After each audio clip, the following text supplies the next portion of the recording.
자, 지난주에 이제 우리 사도 바울이 다메섹 도상에서 예수 그리스도를 만난 것에 대해서 계속해서 전증을 하고 있는 것을 여러분이 듣습니다. 자기의 증명이죠. 내가 스테반이 죽었을 때 그 죽는 것을 증인으로 썼던 사람이 있다 이거죠.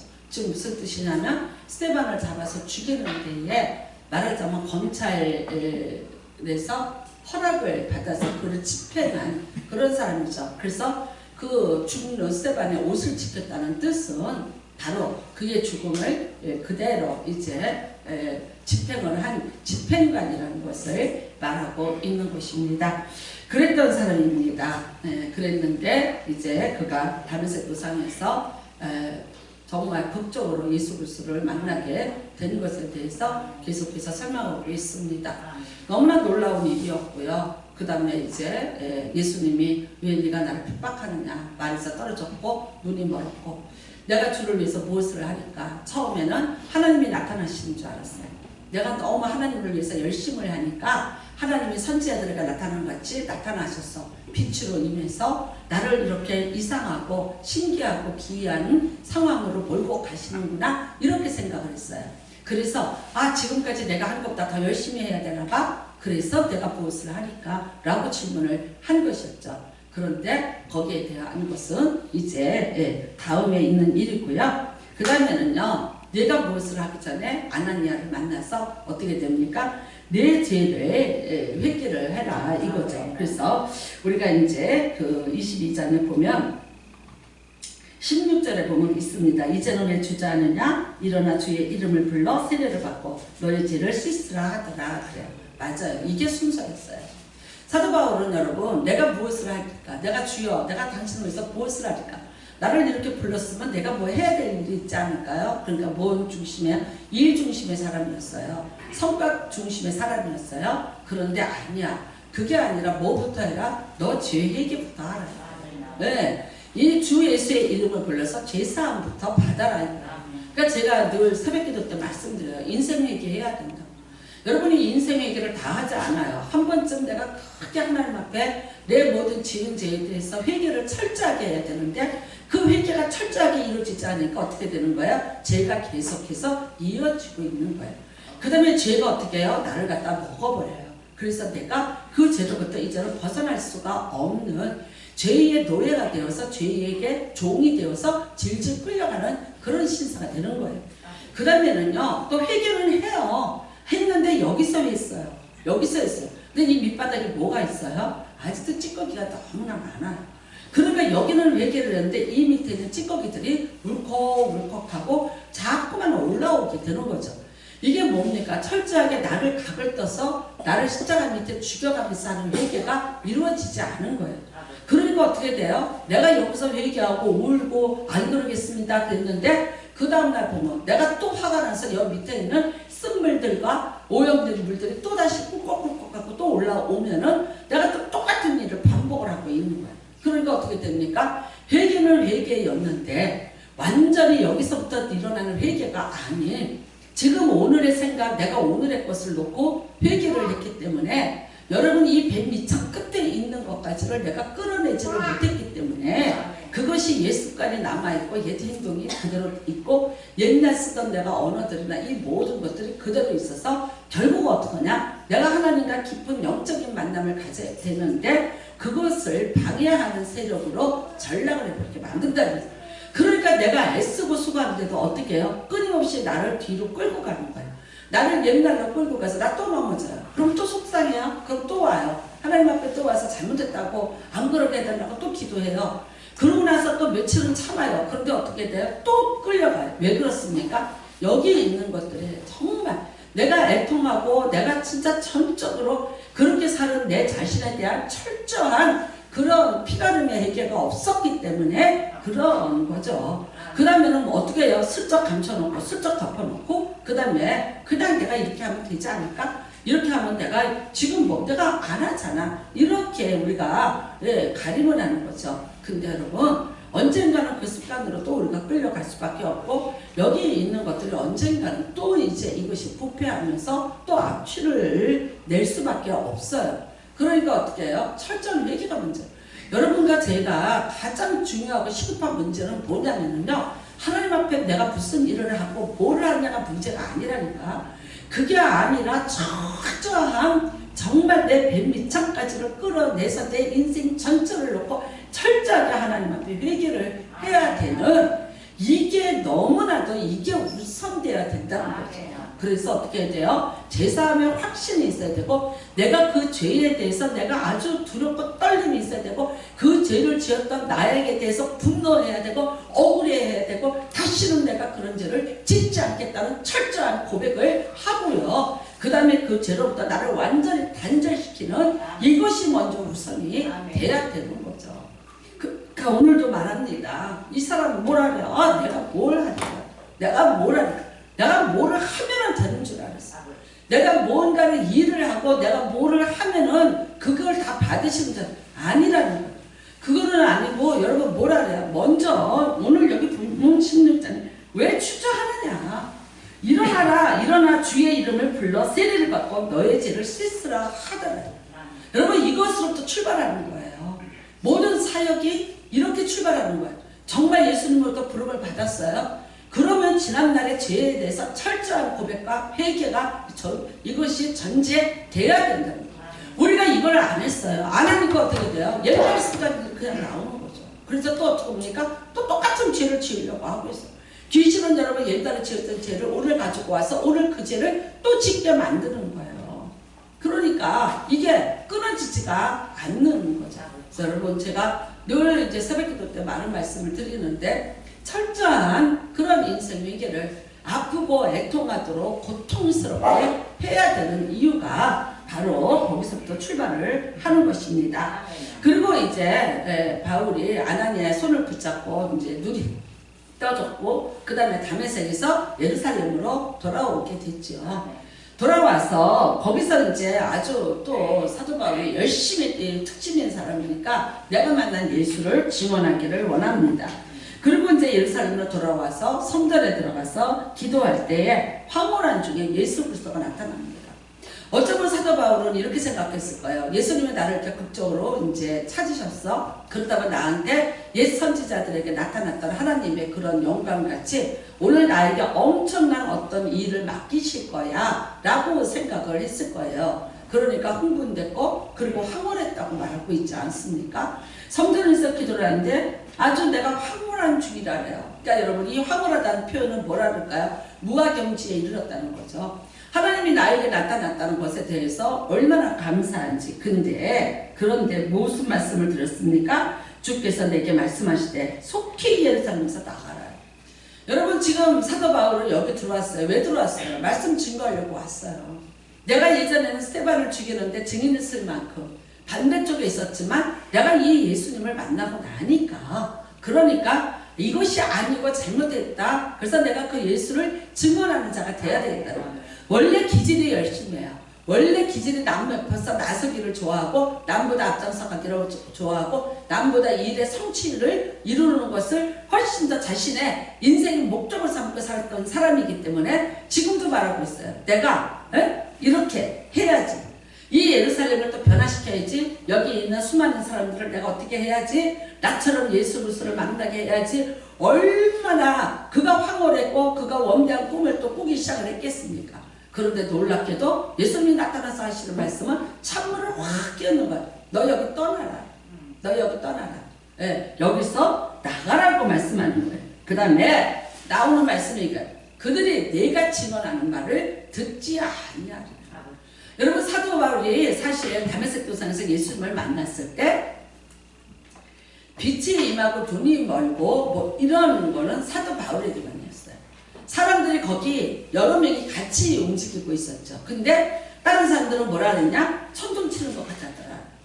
예, 그 정도였지. 그게 무슨 메시지며 그게 어떤 상황인 거를 전혀 이해하지 못했다는 거예요. 근데 사도 바울에게만 그 음성이 들렸고 눈이 멀었고 그 기이한 것들을 체험하게 하셨다는 거예요. 그러니까 이 사람은 그 기이한 것, 자기가 놀랬던 것을 말하고 싶은 거예요. 전달하고 싶은 거예요. 그 다음에 예수를 만났더니 내가 예수를 핍박하던 그런 일들이 얼마나 잘못되어 있는 건지, 그 다음에 우리가 손으로 죽인 그 예수 그리스도가 진짜 하나님의 아들이었고 우리를 구원하기 위해서 왔던, 우리가 그 기다렸던 메시아라는 것을 이가 깨닫게 되는 거죠. 그러니까 얼마나 놀랬을까요? 얼마나 그리고 답답했을까요? 빨리 내가 다른 바퀴를 쳐서 내가 다메섹을 말을 타고 다녔던 것 같이 예루살렘으로 내가 말을 타고 달려와서 내가 이거를 전하리라. 그런데 예수님 뭐라 하십니까? 떠나가라. 가라. 여기서 내 말을 들을 자가 없다라고 말씀하죠. 그러니까 말합니다. 주여, 내가 말하기를 주님, 내가 주를 믿는 사람들을 가두고 각 회당에서 내가 때리고 주의 증인 스데반이 피를 흘릴 때 내가 곁에서 찬성하고 그 죽이는 사람들의 옷을 지킨 줄 그들도 아나이다. 알고 있다. 그러니까 내가 그들에게 가서 아니다라고 내가 말할 수 있는 사람이다 이거죠. 왜? 내가 그럴 때 거기 스데반에 죽을 때 같이 있었던 사람들인데 내가 이렇게 변하게 됐기 때문에 내 변한 것으로 그 사람들을 변화시킬 수 있는 사람들이라면, 왜? 다 나의 동역자고 나랑 함께 한 일에 같이 매진했던 사람들이니까 내가 그 사람들을 위해서 하면은 그 사람들이 바뀌고 나처럼 되지 않을까요? 라는 기대를 가지고 얘기했죠. 그런데 뭐라 그럽니까? 나더러 또 이르시되 내 고집 내려놔라 이거. 내 계획을 내려놔라. 떠나가라. 내가 너를 멀리 이방인에게로 보내리라 하셨느니라. 네, 여러분 이거를 이제 증언을 합니다. 맞아요. 두 가지예요. 예루살렘을 떠나라. 그 다음에는 이방인에게로 가라 이거예요. 근데 이거를 들은 유대인들이 지금 뭐라고 그러고 있어요? 소리질러 이르되 저런 자는 세상에서 없애자. 그래요. 왜 그랬습니까? 유대인이 아닌 이방인이 유대인이 되는 방법이 있긴 있어요. 어떻게 하면 되냐? 유대 땅으로 들어와야 돼요. 이방인인데 유대 땅으로 들어와야 돼요. 그래서 유대인의 법을 다 지키면 돼요. 첫 번째 뭐예요? 할례 지켜야 돼요. 그 다음에는 법들을 613개에 대해서 공부를 하고, 그 다음에는 그 613개를 다 이제 외워서, 우리로 말하면 무슨 우리나라가 그렇대요. 외국인들이 들어오면 우리나라에서 귀화를 하려면 뭐 영주권을 얻으려면 시험을 보는데 그렇게 까다로울 수가 없대요.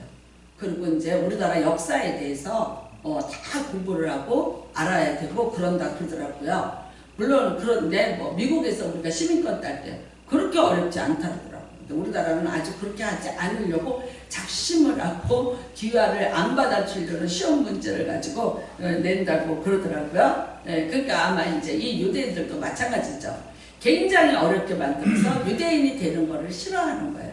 그런데 만일 이제 그렇게 된다면, 그 다음에는 부모가 유대인 여자랑 결혼을 했다면, 말하자면 이방인이 유대인 여자랑 결혼을 했다면 유대인이 될 수 있어요. 단지 어디 와 살아야 돼요? 유대 땅에 와서 살아야 돼요. 그리고 똑같이 하나님 앞에 이제 예배를 드려야 되고 뭐 등등 이런 것들을 다 해야만 하는 거예요. 그런데 우리를 이방 땅으로 보낸다. 이거는 뭡니까? 이방인들을 예수를 믿게 한다. 이거는 여러분이 너무나 잘 알다시피 이게 유대인들에게는 허락이 안 되는 거예요. 잘 알다시피 요나가 이방인들께 가서 하나님이 멸망한다고 전화를 하는데 안 잘하려고 들잖아요. 싫은 거예요. 이방인들과 섞이는 것 자체를 싫어하는 거예요. 그래서 그들과 같이 있기를 워낙 싫어하는 거고요. 그 다음에는요, 우리가 누가복음 15장에 보면 탕자가 이방 땅으로 떠나갔죠. 그쵸? 그 탕자에 대해서 거기는 엄청나게 비난을 하죠. 다 잃어버렸고, 그 다음에 뭘 먹어요? 돼지가 먹는 쥐염 열매를 먹었더라. 그 한 절이 뭐를 의미하냐면은 돼지, 유대 땅에는 없는 거예요. 쥐염 열매? 그러므로 그거는 사람이 먹을 게 아니에요. 그러니까 그렇게 돼지를 키우고 돼지가 먹는 쥐염 열매를 키우는 그들과 같이 거기에 있었다는 것만으로도 이 아들은 받아들일 수 없는 탕자라고 그렇게 이름이 붙어지는 거예요. 그래서 절대 되는 게 아닙니다. 그러니까 데리고 와야죠. 네가 가서 이방인들을 여기로 들어와서 우리가 원하는 요구들을 충족을 시키면 우리가 그들을 유대교인으로서 받아준다는 건데, 지금 사도 바울은 뭐라고 그러고 있어요? 너를 이방인들을 구원하기 위해서 네가 이방인들을 가라. 그러니까 이것은 이 사람들에게는 전혀 받아들일 수 없는 상황이니까 거기에 대해서 엄청나게 지금 반발 반발을 하고 이제 소리를 지르고 뭐라 그럽니다. 없애버리자 살려둘 자가 아니라. 그러면서 떠돌며 옷을 벗어 던지고 티끌을 공중에 날리니 그래요. 사태가 점점 악화됩니다. 여러분 지금 증언을 들으면서 이런 거예요. 내가 예수님이 이렇게 나타나셨구나. 예수님이 이런 분이었구나. 어떤 초점을 맞추고 그랬어? 그랬나?가 아니죠. 예수님에 대해서 증언을 할수록 이 사람들은 어떻게 돼요? 난리가 더 심해지는 거예요. 거부가 더 심해지는 거예요. 그 다음에 어떻게 되냐? 이 사람들이 나중에는 이래요. 우리가 사도 바울을 죽이기 전까지는 먹지도 않고 자지도 않겠다. 그러니까 단체, 공동체의 금식으로 들어가는 그런 일까지 벌어지고 있습니다. 자, 이제 이 장면을 보면은요, 이사야서 6장이 생각이 납니다. 이사야에게 하나님이 나타났죠. 그쵸? 네, 구름 가득히, 그리고 뭐 아주 그 성전에서 하나님이 나타나셨어요. 그러니까 이사야가 너무 놀랬죠. 놀래서 겁을 먹고, 내가 이제 하나님을 봤으니까 죽게 생겼다라고 얘기를 했죠. 그런데 그 이사야서 6장 8절에 보면요, 하나님이 이사야에게 말씀하시는 거예요. 자, 가라 이거예요. 네. 일단 먼저 제단 숯불로 입을 찢어요. 그러면서 네가 입으로 지은 모든 죄가 다 사함받았다. 뭐 죄가 일단 입으로 나오죠. 그러니까 제단 숯불로 다른 데를 찢는 게 아니라 입을 이제 찢었어요. 그러니까 생각을 해보세요, 여러분. 제단 숯불이 얼마나 뜨거운 불이겠어요. 번제단에 있는 불이란 뜻이거든요. 그러면 그 짐승을 태우는 불이니까 숯불이니까 얼마나 뜨거워. 근데 그걸 가지고 이사야의 입에다 댔다고요. 그러면 입이 이게 다 타갖고 어떻게 됐겠어요? 그런데 네가 입으로 지은 모든 죄악에 대해서 이제 제사함을 받았다. 그 다음에 말씀하시죠. 내가 누구를 보낼고. 그러니까 이사야가 나를 보내셔서 그래요. 그러면 여러분, 내가 가겠다면 가서 내가 하나님의 말씀을 증거할 때 수많은 사람들이 회개하고 돌아오고 많은 열매를 거둘 줄 알았어요. 그런데 뭐라고 말씀해요? 아니라. 가라. 그런데 이 사람들이 듣지 아니하리라. 여러분, 이스라엘 백성들이 듣지 아니라. 근데 뭐예요? 들어도 깨닫지 못하고 그 다음에 보지도 못할 것이고 그들이 둔하여져서 그 다음에 하나님 말씀 듣기를 거역할 것이다 라고 얘기를 하죠. 근데도 불구하고 뭐라 그래요? 그래도 너는 가라. 듣든지 아니 듣든지 그래도 너는 가라. 자, 우리는 사도 바울이나 이 사람이나 이사야나 다 소명을 받았어요. 받기는 받았는데 어떻게 굉장히 불행한 소명을 받게 된 거예요. 내가 뭔가를 하면 그로부터 하나님의 일을 하면 문이 열어지고 뭔가가 잘 될 것이고 어떻게 이제 큰 내가 업적을 남겨야 될 것이고 내가 많은 사람들 앞에서 또다시 이쪽에서 내가 높임을 받고 추앙을 받는 그런 사람이 될 줄 알았어. 근데 하나님이 내게 나타나셨다는, 예수님이 나에게 나타나셨다, 이 공동의 분거를 가지고 있는 바울이나 이사야나 똑같이 어떤 상황이에요? 다 거부당하는 거예요. 거부. 이 세상에서 정말 진정한 진리를 말하는데, 하나님의 뜻을 말하는데, 예수 그리스도를 증거하는데 이 세상이 그것을 받아들이지 않고 거부를 하는 것을, 그거를 당연히 알고 너는 떠나라는 거예요. 그러니까 여러분, 참 이 시간에 예수님께서 이 예루살렘에 나타나셔서 지금 사도 바울에게 앞날에 일어날 모든 것들을 다 가르쳐 주시는 거죠. 맞아요. 유대인들은요, 항상 회개가 먼저였어요. 구제, 금식, 기도. 우리가 마태복음에 보면 이들이 이 세 가지를 항상 지켜내. 이것을 지켜내면서 자기들은 죄에 대한 어떤 부담감도 없고, 나는 죄를 짓지도 않았고, 나는 다 지켜냈고, 그 다음에 이 세 가지를 내가 정말 행위로서 늘 사람들 앞에서 검증을 받으면서 나는 다 이뤄냈다는 그런 사람들이었죠. 근데 그 사람들에게 하나님이 나타나셨나요? 아니에요. 나타나지 않았어요. 지금 어떻게 봅니까? 하나님의 뜻과 정반대의 길을 가고 하나님이 하고자 하는 일을 방해하는 자로 나타나게 된다는 거죠. 왜 그렇습니까? 이들을 인도하는 자가 없는 거예요. 이들은 인도자가 없는 거예요. 이들을 이끌고 있는 건 뭐예요? 율법이에요. 간습이에요. 자기들이 지금까지 내려온 전통이에요. 그걸로 가는 거예요. 근데 오늘 사도 바울은 누가 이끌고 계십니까? 네, 예수님이 직접 이끌고 계세요. 여러분 예루살렘에 이렇게 사도 바울이 착각하는 거예요. 내가 뭘 해야 될까? 내가 뭘 해서 내가 정말 이 은혜를 갚을까? 내가 무슨 일을 해야 될까? 이 일에 대해서요. 이 일에 대해서 어떤 업적에 대해서. 그런데 예수님은 그게 아니죠. 그 다음에 여기 와서 내가 다급하게 지금 내가 만난 것처럼 이 예루살렘을 변화시키고 많은 사람들을 내가 다시 예수님 앞으로 나처럼 인도하고 뭐 얼마나 흥분해갖고 얼마나 많은 계획을 세우고 있었겠어요. 근데 그거 아니에요. 그러니까 예수님 나타나서 뭐예요? 네 생각과 네 계획 다 버려. 내가 하는 대로 해. 넌 여기 떠나. 그래요. 어렵게 들어왔어요. 예루살렘까지 다마스커스에서 여기까지 어렵게 들어왔어요. 들어온 이유는 그거야. 내 동족이 살고 있는 이곳에, 그리고 내 사랑하는 친구들이 있고 나의 동역자들이 있던 이곳에 내가 만난 그리스도를 증거하겠다는 대단한 어떤 자부심과 열정을 가지고 들어왔죠. 근데 뭐라 그래요? 나가. 여기 있지마. 나가. 그러면서 뭐라 그래? 위험해. 위험하니까 너 여기 있지마. 너를 죽이려고 할 거야. 지금은 아직 너는 죽으면 안 돼. 너는 나를 위해서 일을 해야 돼. 그 다음에 너는 이 동족들이 너를 받아들이지 않아. 나는 너를 이방인을 위해서야. 그러니까 이방인들에게로 가. 어떻게 보면 이래요, 여러분. 사도 바울의 부모가 다소에서 살았어요. 다소라는 말하자면 지금으로 말하면 터키예요. 아시아권에 가서 살았어요. 그리고 거기서 상업을 해서 돈을 많이 벌었어요. 어느 정도 돈을 벌었냐? 그걸 뭐로 가늠할 수 있냐면 로마 시민권을 사서 가지고 있어요. 내 아들에게 말하자면요, 세계의 비자를 받아서 준 거나 똑같아요. 우리가 여러분, 제가 이렇게 어디 이렇게 해외를 나가보면 미국 사람들이 참 부러울 게 뭐냐면 온 세상을 다녀도 그 사람들은 자기네 국어가 온 세상의 언어예요. 그게 제일 부럽더라고. 그렇잖아요. 영어로 하면 그냥 모든 세상이 다 내가 우리나라 한국말 쓰던 걸 가지고 세상에 가서 말하는데 온 세상 사람들이 다 내 말을 알아들어. 얼마나 좋겠어요. 제가 뭐 결혼 25주년이라고 박장로가 저를 데리고 뉴질랜드로 여행을 갔어요.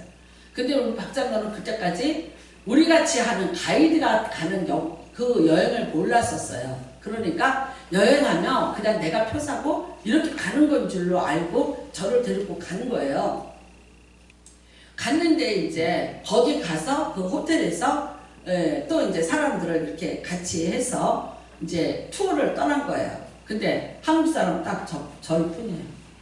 다 외국 사람들. 각 세계에서 다 사람들이 모인 거예요. 나는 미친놈인 줄 알았어. 그런 여행이 아니라 고문이었어. 왜? 나한테 자꾸 말 시키려고 그러잖아. 응? 동양인은 하나니까 자꾸만 말을 시키잖아요. 그런데 옆에 있는 동양인 남자가 말을 안 하면 말을 안 시킬 수도 있는데 그 남자는 또 말을 또 열심히 해주고 있어요. 같이 상대를 해주고 있는 거야. 그 남자가 누구인지 아시죠? 예, 내 옆에서 내가 그 남자라고 부르는 남자는 제 일생에 하나밖에 더 있겠어요? 그 남자는 열심히 영어를 얘기를 하고 있는 거예요. 그러니까 나도 그 남자의 여자는 부인이니까 할 줄 알고 끊임없이 나한테 말을 시키는 거예요. 나는 아주 미치는 줄 알았어. 그게 여행이에요. 완전히 고문이지. 그런데 그 모든 세계 사람들이 온 나라는 다른데 다 뭘로 교통이 돼? 영어로 다 되더라고요. 참 부러웠어요. 그래서 제가 우리 딸 보고 그랬어요. 미국으로 시집 가라. 너는 미국으로 시집 가서 넓은 땅에서 살아라. 네, 근데 진짜 어쩌면 말대로 그렇게 됐어요. 그러니까 여러분 인생이라는 게 우리가 보면 우연인 것 같아. 근데 아니 그게 하나님이에요. 어떤 계획 속에 우리가 있는 거예요. 제가 우리 수정이가요 나가기만 하면 울고 들어와요. 왜? 그러면 애들이 튀기라고 놀렸다는 거야. 혼혈하라고 놀린다는 거예요.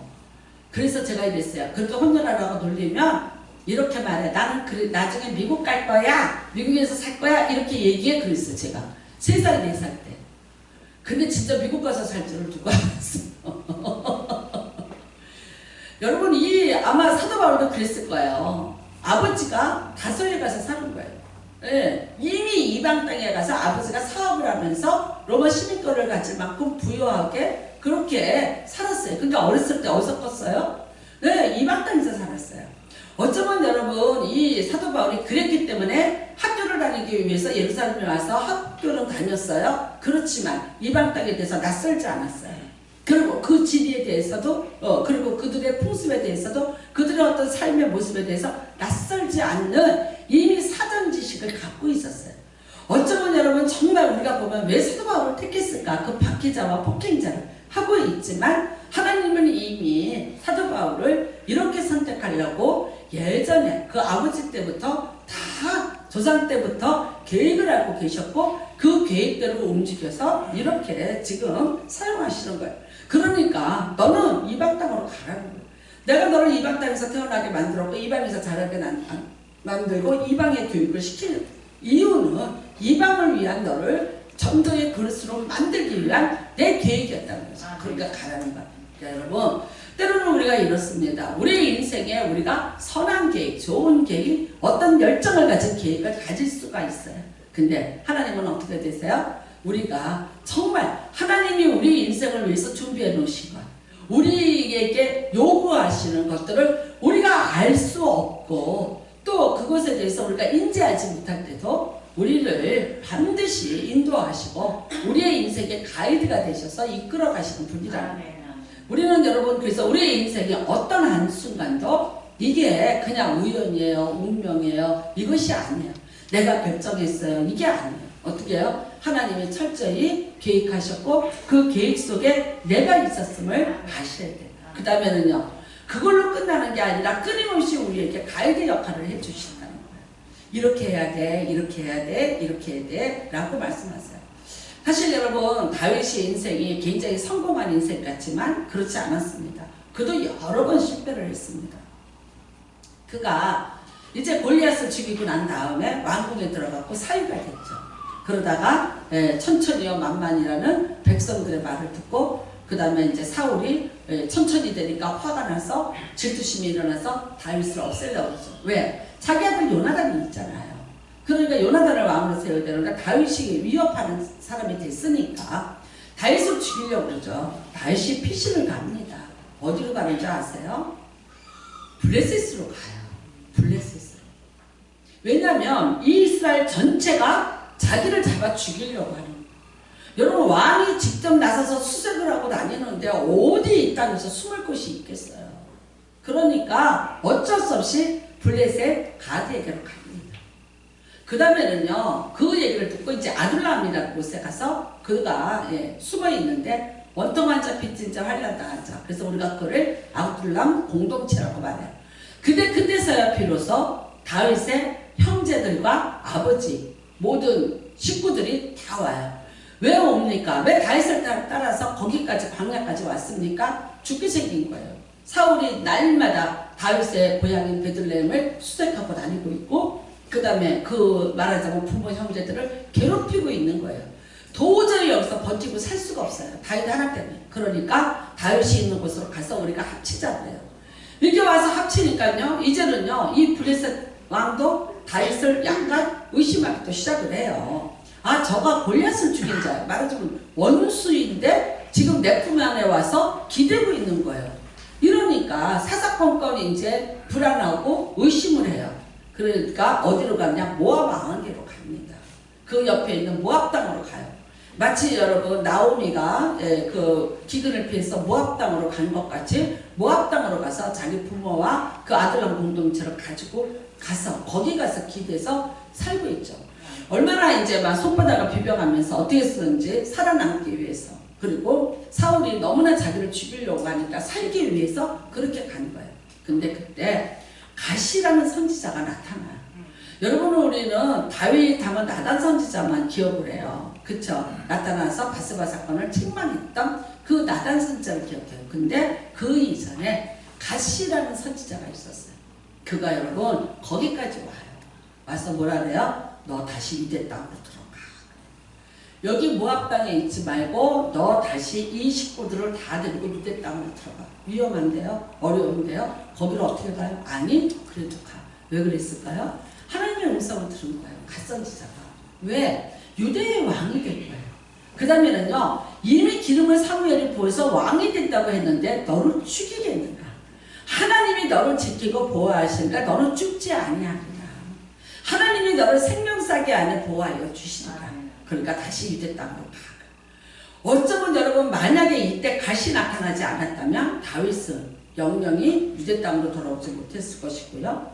이방 나라를 그 유대인의 억울하고 원통한 자들 자기 부모를 데리고 다니면서 끝없는 유랑단이 될 수밖에 없었을 거예요. 그렇다면 이스라엘의 왕이 될 수 있었을까요? 하나님은 갓을 빨리 그까지 추적해서 가게 했었어요. 보세요. 어떻게 찾아갔을까? 여러분 다윗이 몰래 숨은 거예요. 만약에 다윗이 누군가가 추적해서 올 수 있는 자리였다면 사울이 당장 추적해서 오죠. 그러니까 몰래 숨은 거예요. 근데 하나님이 이 갓 선지자에게 그 모든 것들을 다 가르쳐 주셔서 갓이 다윗이 있는 것을 추적해서 쫓아오게 만들으시고 빨리 돌아와. 그래서 돌아오게 만들어요.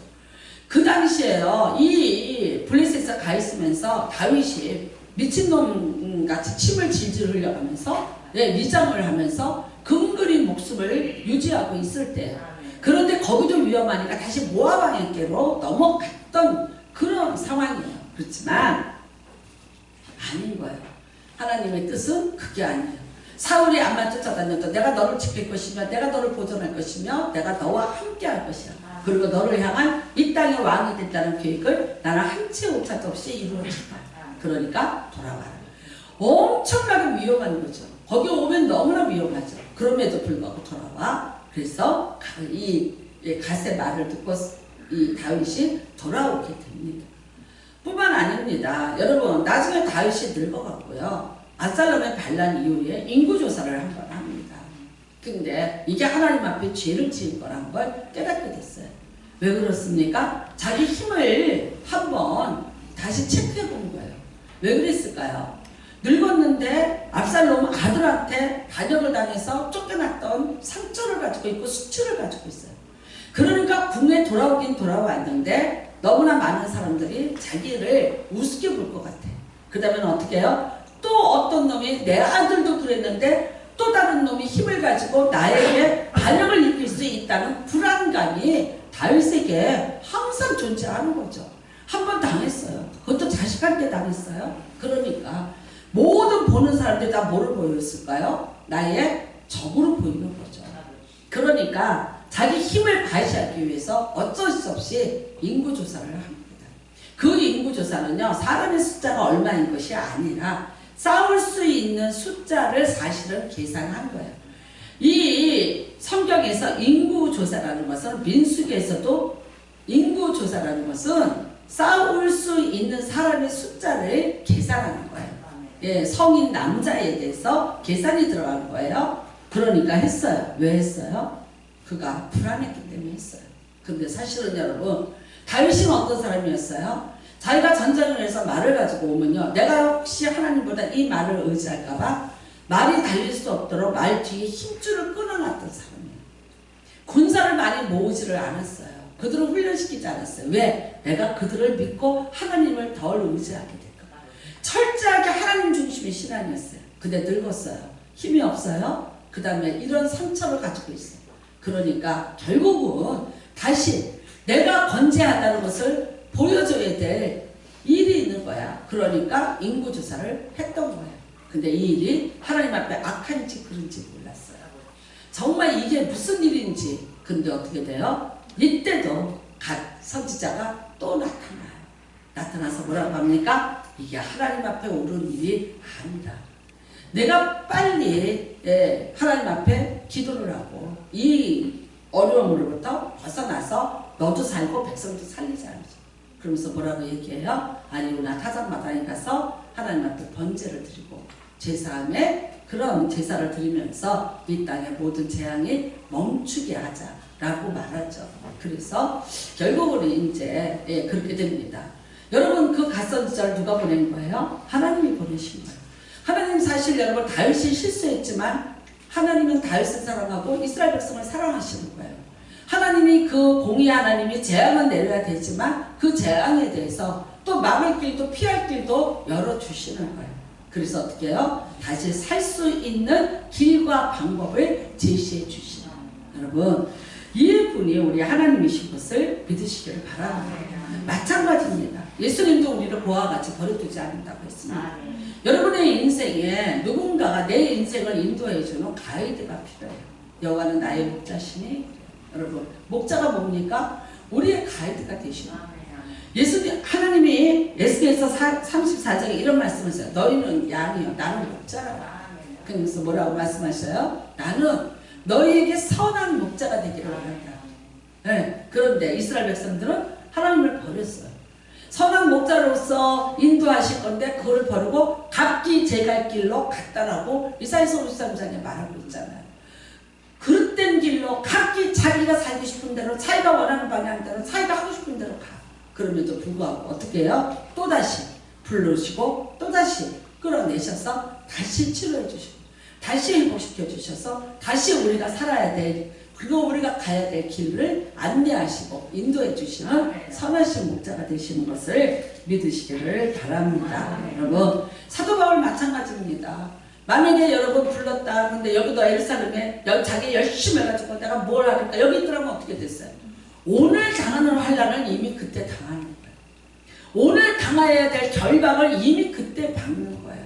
이게 언제입니까? 사도행전 9장에서 이 사건은 다메섹 도상에서 예수 그리스도를 만나고 첫 번째 예루살렘을 방문했을 때 얘기예요. 지금은 세 번째 방문하는 거거든요. 그러니까 이미 첫 번째 방문했을 때 어떻게 되겠어요? 이미 구속이 됐고 이미 그 많은 유대인들부터 돌에 맞아 죽었고 재판에 넘겨졌을 것이고 마치 스데반처럼 예수님처럼 그가 환란을 당하면서 꽃도 펴보지 못하고 죽을 거예요. 그러니까 예수님은 어떻게 해요? 빨리 나와. 너 빨리 나와. 거기 위험하니까 빨리 나와. 내 계획이 아니야. 내가 원하는 것이 아니야. 내가 알아. 너는 빨리 이방인으로 가. 내가 계획한 데가 있어. 얼른 거기서 나와서 얼른 도망가라고 말씀하시고. 여러분, 그랬기 때문에 지금요 10몇 년을 선교에 열중할 수 있었고 세계 1차, 2차, 3차 선교여행을 다 마무리할 수 있었고 그 다음에 지금 다시 예루살렘으로 들어온 거죠. 들어와서 보세요. 이 사람들이 이 난리치면서 난리를 피고 잡으려고 하는 것을. 근데 그때 안 그랬을까? 그때는 더 했죠. 왜? 그때는요 정말 우리 편이었고 우리를 위해서 일하던 자였고 얼마나 우리가 많은 돈으로 사도 바울을 매수했고 그리고 뛰게 만드는데 저놈이 우리 일을 하는 게 아니라 우리가 잡아오라는 사람들을 위해서 일을 하고 있다. 이 배신감이 어떻겠어요? 재판에 넘겨졌으면요 바로 그거는요 종교적인 죄도 되는 것이고 왜? 이단을 도왔기 때문에 종교적인 죄로도 처단이 됐을 것이고 그 다음에는요 모든 그 유대인에게 처형을 당할 수밖에 없는 거죠. 그런데 하나님이 이거를 막아주시는 거예요. 그러니까 너 빨리 도망가, 빨리 나가, 그렇게 된 거죠. 그러니까 열심히 최선을 다해서 자기 사역을 다 감당하다가 이제 이곳으로 돌아오게 된 것입니다. 여러분 그렇습니다. 우리가 인생에 어떤 일을 만나고 또 어떤 어려움을 만날지라도 항상 우리가 찾아야 될 건 나를 인도하는 분이 누군가를 찾으셔야 돼요. 순간에 잊어버릴 수 있어요. 아, 내가 어려움을 겪고 내가 막 너무 힘든 일을 겪고 내가 어떤 불안과 두려움이 오면 정말 우리가 때로는 의사가 내 가이드가 될 수도 있어요. 또 때로는 여러 가지 경험을 가진 사람이 내 가이드가 될 수도 있고 또 전문인이라는 분이 내 가이드도 될 수가 있어요. 저는 말해요. 도움을 받으셔야 돼요. 예, 그런 분들의 다 도움을 잘 받으시기를 원해요. 그런데 그보다 우선적인 문제가 있는 거예요. 누구의 도움을 받아야 돼요? 예. 근데 참 있죠. 이상하게 저도 그래요. 일단은 내 힘으로 해보려고 그래. 어떻게 해보려고 그래요? 뭐 이 얘기도 들어보고 이렇게 하고 의사도 그렇고 뭐 이렇게 해보려고 그래. 근데 했는데 그걸로 끝나면 아이 잘했어요. 여러분 감기약 걸렸으면 얼른 감기약 드셔야 돼요. 몸살이 나면 얼른 몸살약 드셔야 돼요. 그런데 그런 게 아니라 내 힘으로 해서 되는 게 아니고 내가 그렇게 해도 되지 않을 때 비로소 누구를 기억해요? 하나님을 기억해요. 제가 항상 그럴 때마다 생각하는 게 왜 먼저 내가 다급하게 하나님을 먼저 찾는 습관을 갖지 않았을까? 왜 내가 그러지 못했을까? 왜 항상 나는 시간을 지체하고 어떤 먼 길을 돌아서 나는 하나님 앞에 와서 무릎을 꿇을까? 제가 생각해도 제가 어떤 때 참 이렇게 안타까울 때가 있어요. 네, 제가 새벽에 말씀드렸죠. 정말 제가 어떤 불안이 있어요. 마음에 막 불안이 있고 요즘에 안타까움이 있고 제가 이제 좀 이렇게 속상함이 있고 근데 정말 화장실 벽이 상해서 뜯어져서 그거를 붙이기 위해서 제가 그 시트지 하나를 산 거예요. 쿠팡에서 제일 싼 거를 하나 샀어요. 그런데 그걸 사서 봤더니 거기에 예수님이 어린 양을 데리고 이렇게 바라보고 웃으시는 모습이 그림이 그려 있고요. 그 다음에 그 밑에 내 영혼아 네가 내 안에서 왜 불안해하는가? 너는 오직 하나님만 바라봐라. 그 시편 43편 말씀이 써 있는 거예요. 제가 그 말씀을 보면서 무슨 생각했는지 아세요? 맞아. 내가 왜 불안해하지? 내가 왜 두려워하지? 내가 여호와를 안망하면 되는데, 내가 여호와를 바라면 되는데, 그분은 늘 말씀하시는데 나는 전능한 여호와라, 나는 만군의 여호와라 그러시는데 나는 뭐 때문에 내가 불안해하고, 뭐 때문에 내가 두려워하고, 뭐 때문에 내가 절망하고 있을까? 먼 길 돌아서 다시 하나님 앞에 와요. 네. 이 방법 저 방법 써보다 결국은 다시 내가 하나님 앞에 와서 하나님 얘기해요. 하나님 제가 지금 이렇습니다. 그 다음에 이래요. 이 문제를 꼭 해결달라다 기도도 하지만 나에게 이것을 이겨내고 이것을 해결할 수 있는 믿음도 주시고 지혜도 주시고 그 다음에는요 성령님 나를 도와주시오. 일단은 나를 좀 강하게 붙잡아 주시고 내가 흔들리지 않게 하시고 내가 이 일로 인해서 불안해하지 않게 하시고 두려워하지 않게 하시고 내가 이거를 이겨나갈 수 있는 힘을 허락하여 주시오. 너는 잠잠히 하나님만 바라봐라. 근데 하나님이 바라봐지지 않으면 인생은 두려울 뿐이에요. 인생은 불가능 뿐이에요. 인생은요 막힌 땅만 쳐다봐야 돼요. 모든 것이 다 어떻게 돼요? 나에게는요 두려움의 대상들밖에 되지 않아. 그런데 다시 여러분 하나님이 나에게 선한 목자가 되어주심을 믿으세요. 예수님이 말씀하셨어요. 내가 너희를 고아와 같이 버려두지 않아. 나는 세상 끝날까지 너와 함께하리라. 오늘 다시 그 예수 그리스도를 여러분의 인생의 가이드로 정말 다시 만나시는 은혜가 임하시기를 주님의 이름으로 부탁을 드립니다. 여러분 우리는 어떤 여러분 운명적인 것에도 또 우리가 어떤 실패했고 또 우리가 어떤 것에 대해서 또 후회하는 일에 모든 일이 참 많이 있어서 가만히 있으면 회한만 밀려오고 그 다음에는요 이럴 걸 저럴 걸 이래 볼 걸 저래 볼 걸 뭐 이런 이야기 그 다음에는요 어떤 이제 내가 사람에게 뭐를 이렇게 도움을 받아볼까는 아니지만 그냥 이렇게 얘기를 해도 어떤 위로나 도움보다는 오는 게 어떤 뭐라 그럴까요? 그런 아픔이 와요. 아픔이 와요.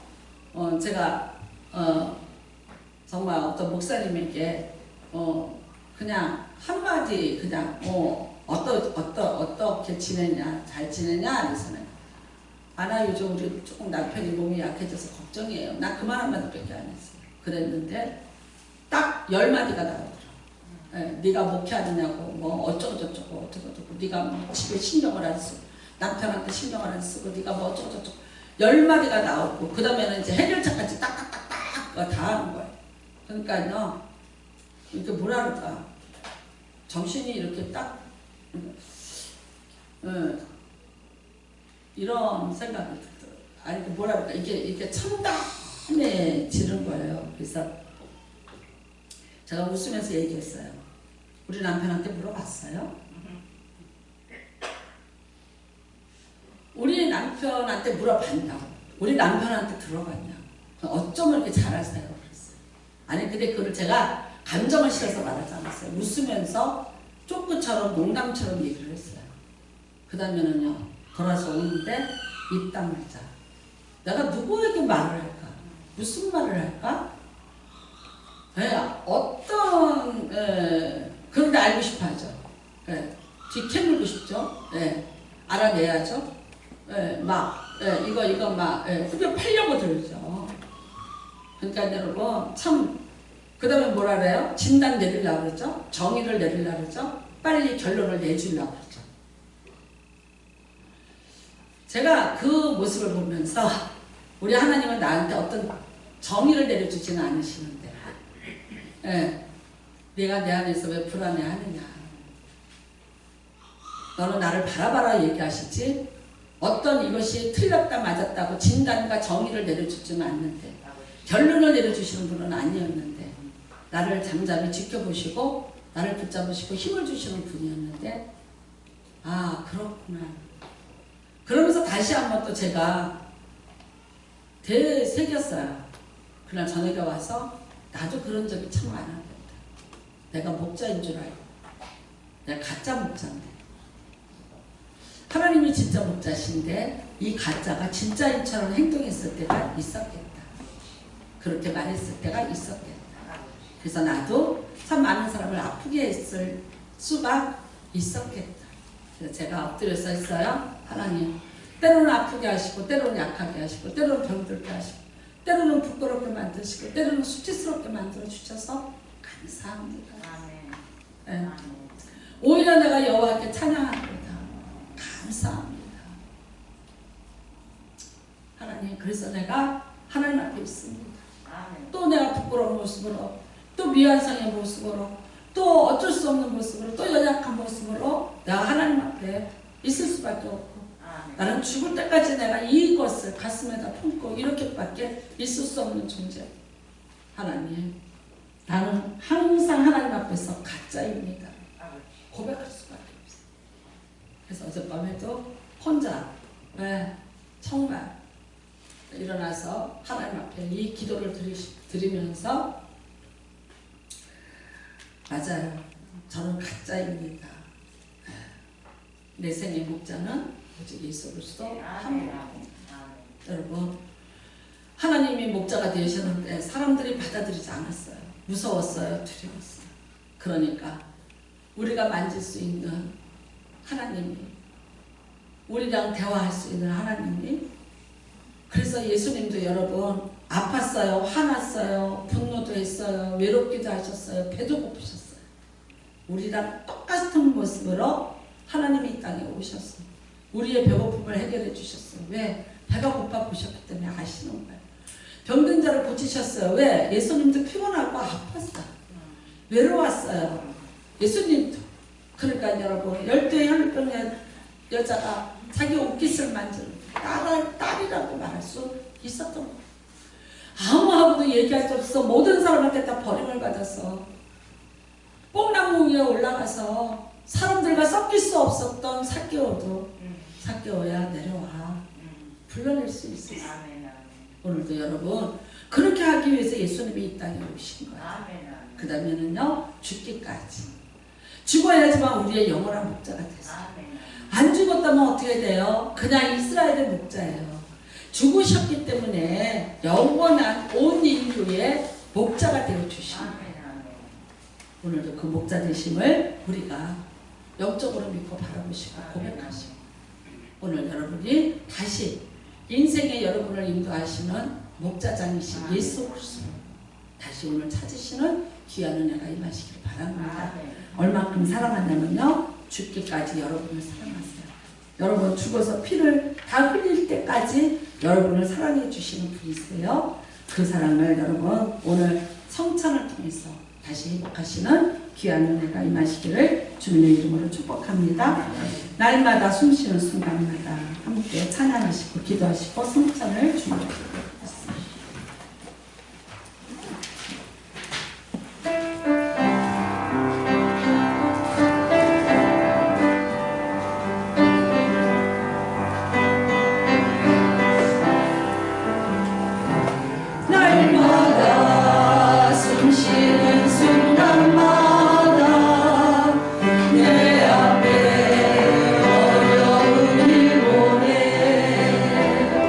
주님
고통이 보이지만 또 슬픔이 두려움이 있지만 예수님께서 우리를 품어 안으시고 다시 평화와 안식을 주실 줄 믿습니다. 그러기 위해서 이 땅에 오셨고 그러기 위해서 자신의 몸까지 되어 주셨습니다. 주님의 평안이 임하기를 원합니다. 주님의 치료가 임하기를 원합니다. 오늘 그 사람으로 다시 여러분이 새롭게 강건해지기를 부탁을 드립니다. 오늘 성찬을 통하여서 이 은혜가 임하게 하여 주시옵소서. 우리 통성으로 기도합니다. 주여 일장하시고 기도합니다.